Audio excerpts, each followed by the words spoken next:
All right, let me see if I can fix this real quick. Whoa. All right. I guess we could get the side view. What's up? Anyway, this is D1 here, and I'm joined by... Armada, what's up, guys? It's good to see you, Armada. You too, man. First off, phenomenal event. I had a really good time. Thank you to you and Lolex, of course, bringing me out here, along with Mango as well. I'm just super happy to have this opportunity. First time ever in Europe, and it was a great trip. The only thing I will complain about is Sweden's weather. Do something about it, man. I fucking hate Sweden's weather. Oh, esports. Especially like Gothenburg's weather, it's always raining. It's actually very annoying. Oh, so it's always raining. Okay. Yeah, like in a week, like 4 or 5 days. And I'm not even exaggerating. I honestly think it's between 4 and 5 in average. Wow. But at least you have great water. We do have great water. Yeah. The tap water is amazing. I would love to just carry some with you guys. Well, with me to bring to US, but, TSA, the security guys, they'll just seize it. Yeah, but you can check in the bag, and then they can't complain. Oh, look at that. I've traveled enough. Oh, Armada with the tech. Okay, I'm going to have to do that then. How did I get my Fanta to America the first time? This guy, how much do you love Fanta? How much do you love it? Actually, the thing is, it's a pretty stupid story behind it. Okay. I had this Fanta, exotic something, I don't even remember, and I really, really liked it. But then at one tournament, Andrew was holding a bottle, and a friend, yes, this might sound crazy, but it's actually true. He was having a knife, I was like sticking it through the bottle, and, the soda was, pouring out. So we were like, where should we put this? And they put it in, what is it called? Basically, they were making a soup of the Fanta. That's the result. And everyone was trying. And when I tried that, I felt a taste in this Fanta I never tasted before.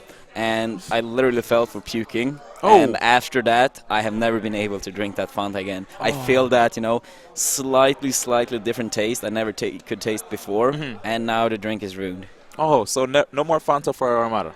Not that kind, at least. Oh. Fanta Lemon is still okay, I guess. So Fanta Lemon is top tier on Armada's list. Now, from the TO's perspective, let's talk about the event. How do you feel? You were the tournament organizer. I feel like overall it went pretty great. Compared to last year, we had a crew. Like, we did have a crew for Beast 4, but it didn't really work out very well. And I guess the people in the crew and partly me is to blame for that because... sometimes I take too much responsibility doing stuff. This year it worked out much better, but we still have some areas to work on, I feel. We had like 17 people in the crew, and everyone was doing work for sure. Not going to say anything else. It was just like we had like 5 people-ish that was, consistently there, and like the rest could be like there sometimes and then not be there at other times, which made it very hard, on a few occasions. But overall, I think the event went great. And yes, I do feel like pretty tired after, the entire weekend. It was a lot of work for sure. True. Every time I saw Armada, I wanted to, talk to him just a little bit, but he was always like busy, calling matches left and right, and then he had to worry about his own matches too. So that's the double duty, which is usually why myself, I would love to enter and commentate at the same time, but there's like many times where I have to like focus on like a lot of things when it comes to just being on the mic all the time and also playing. So if I would do either, I want to focus all of my everything on one. Yeah, I understand. Like I would prefer it that way as well. I am a player mostly, but the thing is, like, Europe has been struggling for quite some time when it comes to, tournaments. And, like, someone, has to step up, And Respect. the thing is, like, it was, like, last year, 2014, when America had, like, 55 tournaments with more than 100 people, or even more than that. We had, like, 2. And Lolux and I, we had one of these tournaments, and that's actually unacceptable, So, we keep having Beast, once a year or something like that, on average. And I guess we'll keep doing that. I just hope that this tournament motivates, more TOs to actually also hold tournament. Like, I wouldn't mind, holding Beast next year, but I don't want the only big tournaments in Europe to be held by myself, But, of course, I will, keep taking the responsibility because I really like the community. But yes, it is pretty harsh to because I did enter all 4 events and then play on Saturday 3 events at the same time and then check all 32 pools. So every pool captain made a good work. So we kept the schedule reasonably at least. Well, very admirable on your part to be able to enter all these events and still run the show really well. You and Lolex. I also heard Lolex has a series called the Beauty series. He's a big fan of Beauty and the Beast, apparently. How does that series go? Is it similar to Beast in terms of how big it is, or? Yeah, the beauty tournament is more like on a Scandinavian, turnout. Like it's mostly Swedes. We do get some, people from Norway, maybe some people from Denmark. Finland, not really, but still. So, like, I think we usually end up with like 50 to 70 people-ish or something like that. And the B series, we really advertise to the entire Europe, like, you guys should come. Yeah. Of course, everyone is still, welcome to Beauty, but like, some people can't, travel all the time. So we, really want to have, Beast and Beauty. Like, it's a difference. It's pretty sick. For sure. Well, let me see now. I guess we can talk about Armada the player now. So, Melee, unless you want to talk about the other games, because I know. No, it's what the viewers want to, I don't really mind. Okay, so I guess we'll talk about, well, maybe the two big Smash games that everybody has been, talking about recently. So, first off, before I even talk about Melee, Smash 4, right? Yeah. What did you think about coming into Smash 4? In terms of threats, players, and then when you were in the tournament, what transpired afterwards? The thing is, Smash 4, I did plan to, get a Wii U and Smash 4. But then a lot of things happened. Like I didn't have my bank card for a long time. Oh, like you got robbed or something? No, this is actually before that. Oh, at first I didn't have it for a long time, and I called my bank, and they literally messed up like 3 times or something like that. So I couldn't spend any money at all for literally months. Wow. And then it almost was like, oh, I have no money, cash left. Yeah. But then in the end, I did get the card, and that was like a few days before Christmas. And then, in Christmas time, everything is, pretty stressful and stuff like that. So I didn't, buy one in these few days. I had it for like 3-4 days, and then during Christmas, this, robbing part and etc. So then I was like without the card again, and I couldn't buy it. And I was like, no. Okay, then I guess I have to enter Smash 4 at Beast without any practice. I think I played it for like 15-ish hours, Smash 4 or something like that. 15 hours only? Yeah, something like that. Wow. 20 at absolutely most. Now, quick question. Remember when me, you, Hax, and the other guys were hanging out at New York City Comic-Con? Yeah. And you played a little bit of Smash 3DS? Ever since that time, by the way, secretly, Hax was playing Smash 4 with us too. So, when you guys were playing, ever since then, you have never touched the game up until, like, recently? No, the thing is I actually had a 3DS. Okay. But the thing is, like, I didn't really feel for contacting people on my own. And if I would make, like a post, like FC, then I was like, I'm probably going to get, like, 100 messages. Yeah, and same. yeah, not to brag, but that would probably be the case. So I was true. no, I'm not going to do that, And then I was like, yeah, I will buy Wii U. And then, all of this happened. So, like, I did planned, to practice, but that's not really how it turned out. I think like Mike Hago came to my place with Wii U one time, and then I played tournament matches only on Wii U, I think. Wow. Now, why did he? Honestly, he's the most brain-dead character in the game. Of course, people they're playing Diddy and have results. Like, some of them, of course, they still have skill, Like, you don't win tournaments with no skill. But, like, he's super basic to understand, and I haven't really had time to invest into a character. And so, yeah, it was pretty natural, Like, okay, I have the best chance of winning with this one, and with no practice, then you really got to go for, your best bet. Of course, I understand. As a competitor, definitely understand. And you really did well, too, with Diddy in the tournament. I believe you only lost to Saiv. Yeah, Saiv, that was a very close set, actually. I almost managed to win his final. It was pretty... Like, the thing is, like, when I went into the Smash 4 tournament, I was like, anything from, like, 1st to 25th can happen. Yeah. That's what it felt like. But I guess, like, the level was slightly lower than I expected.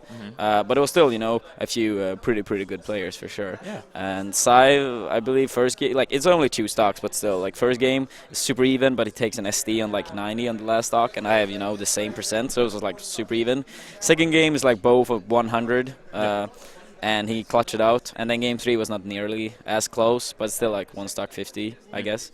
and then Leffen beat me kinda badly, at least game 2. Yeah, his rush down was crazy. He was just getting a lot of grabs. Like he told me, since shielding is so good, why not just keep Grab. grabbing? Yeah. Yeah. Yeah, get them in the air while they land and grab again, or over and over. It's a pretty simple strategy, and it worked really well. Yeah, so now, and it's especially good with Diddy, actually. yeah, you're right. Now, melee teams.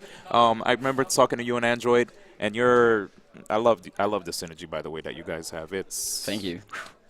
Wow.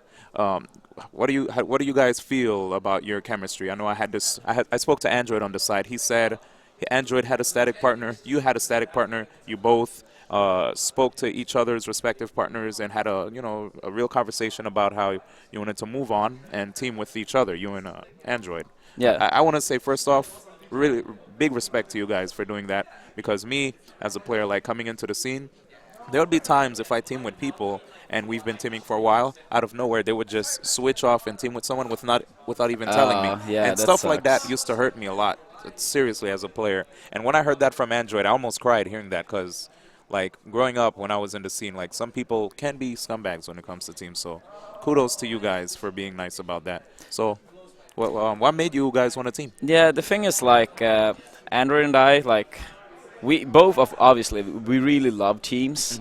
And even though Aniolas and I, we were, like, steady teammates for almost a decade. Yeah.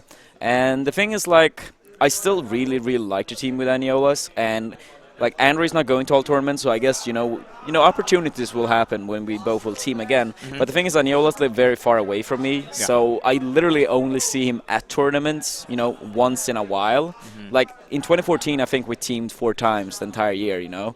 And he has been super busy with, law school and work and all of that, So he doesn't really have the time to travel or time to practice, And of course, as a competitor myself too, like I have 2 brothers, and Android Smash is more important for him than Aniolas, and he has more time to travel as well.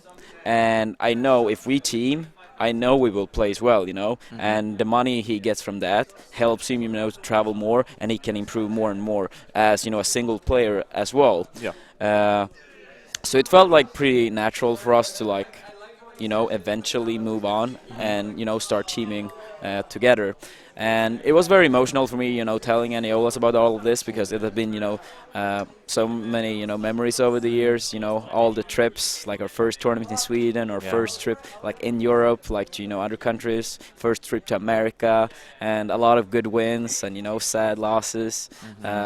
So yeah, it was emotional, but he understood. I think it was a little bit, maybe not disappointed, but sad. Yeah. But like he understood that this is, for the best. Of course. And then he said today, after Andrew and I won, has never been this good to sit on the retirement bench, No. So we made him proud, at least. Wow. It's a really nice story, man. But congratulations to you guys winning grand finals. Now, I guess we could talk about like the main event, Super Smash Bros. Melee here. Like, what were you thinking about Mango coming into the tournament, Leffen, and the other guys, Cal W and whatnot? Yeah, the thing is, I was very hyped for the event. When we first announced B.E.A.S.T, Lois and I were talking, and our main goal was to beat the previous record in Europe by 231 entrants. Okay. But my real goal was like 300 people for melee singles alone. I was like, yeah, that should be, possible. So I was working so much on, advertisement, talking with people that is, respectable in each community. A huge shout out to Professor Pro especially.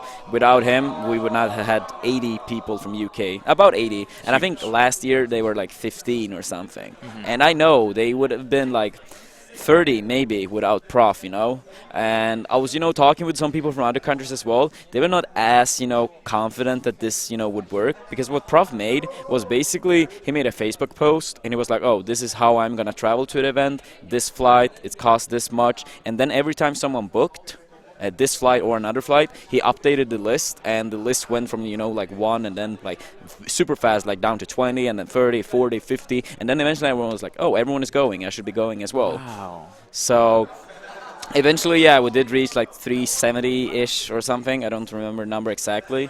So I was like super hyped, but I also understood like, oh my god, last piece was very, rough to run. This is going to be super rough as well.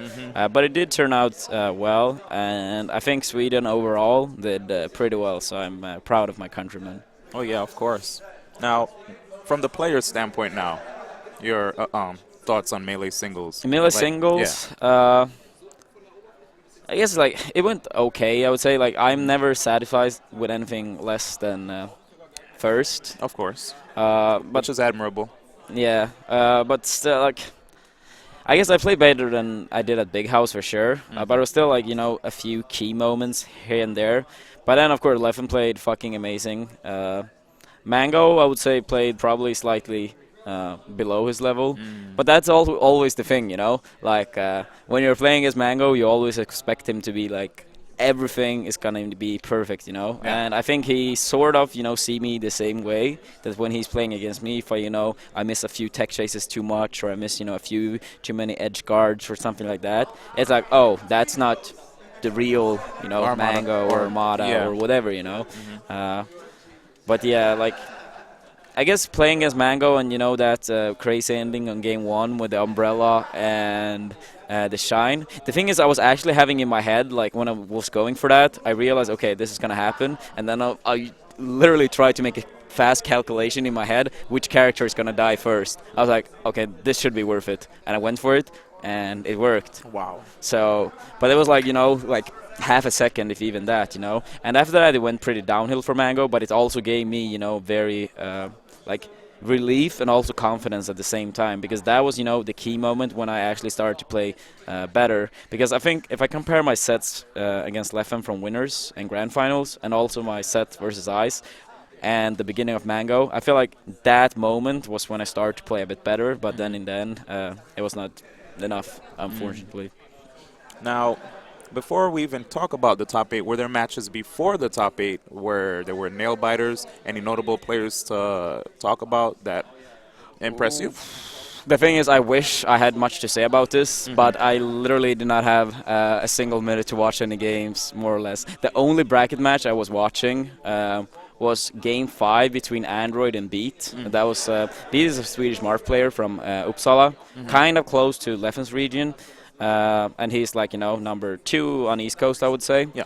And Andrew is, like number 2 on West Coast. And they had like, a pretty good history. So I heard it was like 2-2, and yeah, then I, ended up watching Game 5. But I think that's literally the only game I was watching. So I don't even know, like, the results after, like, 9th. Because I was checking the bracket before top 8, the end, just so everything was, finished. And we could, start top 8 when, Smash 4 was done. Yes. So after 9th, I don't really know how the results is. So it's going to be a surprise for me as well when I get back home. Oh, even the players that you played to in the bracket before top 8, the people you that I played against? Yeah. Like anybody that impressed you? Yeah, Salapod, like, it's a combination. Like, the thing is, like, Salapod is, like, pretty inconsistent, I would say. Okay. Like, it's like sometimes he has, like, these days when he really isn't much of a threat, but then he has these days when he's, so on point and doing so well. And he took 9th in the end, I'm pretty sure, beating players like Adam, playing very close set with Amsa. So yeah, I would say he was, one of the people that impressed me. But the top 8, yeah, that was pretty expected. Actually, everyone in the top 8 was seeded 1 to 8 by me. Not in like correct order, but everyone was seeded from 1st to 8th. Wow. So I guess I did an okay job with the seeding. Not bad. Not bad. Yeah. Mark of a good TO right there. Well, man, I was speaking to Leffen. He tells me he's very confident in Paragon and Apex coming up. You're going to have a whole different beast of Fox to deal with. This Fox, of course, is a little, I don't know what word I can use. Well, neutered, I'd say. He's not as strong. But I've seen you before do it in the U.S. What are your thoughts on Paragon and then moving on to Apex? Now, the thing is, like, of course, it's going to be harder, but also on Smash, it's much on, a mental level. Like, a lot of them, like, at Big House, for example, it was also, like, last stock, last hit. And against Mango, I've been winning and losing. So it's, like, these key moments, if you have them, the set can turn around completely, you know. But of course, it's going to be harder in NTSC, and that's like one of the things that gives me a headache about this game, because I honestly feel like the Peach Fox matchup already in PAL is very, very hard for Peach, and you have to like make a lot of, you know, risky commitments, and the guessing game is literally never in your favor. It's basically, if you imagine a rock paper scissor, and of course if you have rock paper scissor, both of you have each those options, you know, then it's, you know, a fair playing ground. But if you add like 2 more options in rock paper scissor and they only lose to 1, but they beat 4, then eventually if you are going to have to guess when the odds is never in your favor, it's very hard to consistently be winning, you know, in, you know, long sets. For a game, sure. For a best of 3, yeah, sure. But best of 5, it's like it gets, you know, so hard in the end, you know. And I feel like if everything is going perfectly my way, every single tech chase, every read on up B and, you know, illusion, yes, then I'm going to do it. But it's so hard to do it consistently against so many players over the course of, you know, like a tournament in America. Like the threat starts way earlier than over here in Europe, you know. Like if we take like the round before quarters here and the round before quarters in America, the skill level is like so big, you know. So that means that you have to play this guessing game for so long against so many players. So yeah, it's gonna be very rough. But yeah, I will do some studying and like do my best. And I will do my best to prevent at 20xx, but even here in Europe, the results is more and more Fox. I think we had 5 Foxes in the top 8. Yeah, man. It was me, Android, and Amsa who, you know, prevented the rest of the Foxes. Yep, everybody else. But yeah, it's very rough. Like, I did play Fox Dittos with Leffen in PM, and even though it's very different, I did beat him 3-1 in Fox Dittos. Nice. And I have played, you know, Fox Dittos with a few of the top American players like Hacks, and even though he might not like to admit it, but we went very even over the course of 3 days, Fox Dittos, you know. Wow. I think I actually won slightly more like 55-45. He might not have been, you know, on point all the time, but over the course of 3 days, I think, at least from my point of view, I think I proved enough to myself that, you know, I can deal with any Fox in the Fox Dittos, you know. So you never know, like. But the only thing is that sometimes when I feel like, oh, it would have been good to play Fox, it's also like I'm not sure if he's warmed up enough, you know. That's the trade-off, yeah. Yeah, because I play Peach literally like 99% of the games, you know. So yeah, we'll see. So does this mean there's still a slight chance you might randomly pick Fox if your back is against the wall? It's always that chance, you know. Like, it doesn't happen very often, but it's always that chance. Like, I do play Fox sometimes, like in friendlies with, you know, Rocky or Android, or in teams with Android if we have to deal with, you know, certain floaties. We might, you know, play, you know, Sheik Fox. So he's always there, and I think, like, I really understand the character. And Fox Dittos, even though Republic of Fighters said otherwise, I feel very confident in the Fox Ditto, and so yeah, you never know. Like in NTSC, it could happen. It could. All right. Well, cool, man. I really thank you for the interview. Any final shout-outs before we go? Shout-outs to the crew for B.E.A.S.T. We did overall an okay job. Thanks to all the people that came to the event, of course, as well. Special shout out to Android, my amazing teammate. Next time you'll kick Amsa's ass. And also thanks to you and Mango for sure for coming. It made the event much more hype. Thank you. And I think a lot of more people actually showed up because the 2 of you came, because, you know, it added that, you know, a little extra taste to the event. And of course, shout out to Alliance. Sorry I couldn't, you know, make it in melee singles. I really wanted to win the tournament, but I guess you can't win them all. At least we took melee doubles, so that's one win for Alliance. Of course. And yeah, of course, shout out to friends and family and all my fans, or whatever we should call them. And yeah, I'll try to start streaming like a few times when I'm in America, but it will be hard. But yeah, thanks to all of you guys for tuning into this stream. And if you feel for, follow me on Armada UGS at Twitter, and Armada, like, wait, what is my Twitch now again? Twitch.tv/Armada UGS. Yeah. But yeah, it was a pretty good event overall.